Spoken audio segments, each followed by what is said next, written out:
Pelaku pariwisata mulai bisa sedikit bernafas lega karena sudah mulai ada bookingan dari wisatawan. Meskipun tidak besar, kebijakan pelonggaran PPKM disambut positif karena telah mampu kembali menggeliatkan pariwisata namun dengan tetap mentaati protokol kesehatan.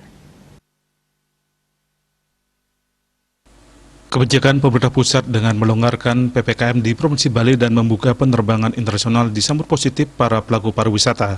Meskipun belum ada turis asing yang berkunjung ke Bali, namun wisatawan domestik cukup membantu menggeliatkan pariwisata. Hal tersebut diakui oleh salah satu pengelola objek wisata alam di Kabupaten Bangli, Ketut Suwarno. Ia mengatakan sejak mulai diturunkannya level PPKM Provinsi Bali ke level 2, kunjungan memang tidak terlalu besar. Namun sudah mulai banyak bookingan dan pertanyaan-pertanyaan secara online dari wisatawan. Bahkan sejak dibukanya penerbangan internasional, beberapa waktu lalu kunjungan sudah mulai meningkat, yang masih didominasi oleh wisatawan domestik.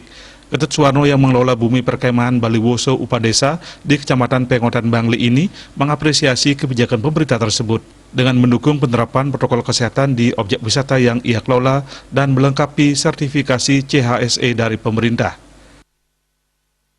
Untuk bookingan, kami sudah mulai ada langsung bookingan dari pihak Jakarta, beberapa juga dari memang pelanggan-pelanggan kami yang terdahulu sudah mulai menanyakan dan bahkan ada yang sudah memang udah jadi.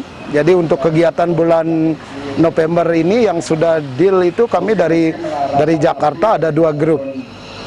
Dan bahkan nanti di Januari kami sudah ada juga komunitas mahasiswa untuk berkegiatan juga. Jadi udah banyak lah. Tapi sekarang kita tinggal nunggu, mudah-mudahan tidak terjadi gelombang ketiga lah yang terlalu dominan. Terkait ribetnya persyaratan untuk berlibur ke Bali, Ketut Suwarno mengakui banyak mendapat pertanyaan dari wisatawan asing maupun domestik. Namun sebagian besar dari mereka bisa memahami dan memaklumi kondisi tersebut. Ria Bali TV.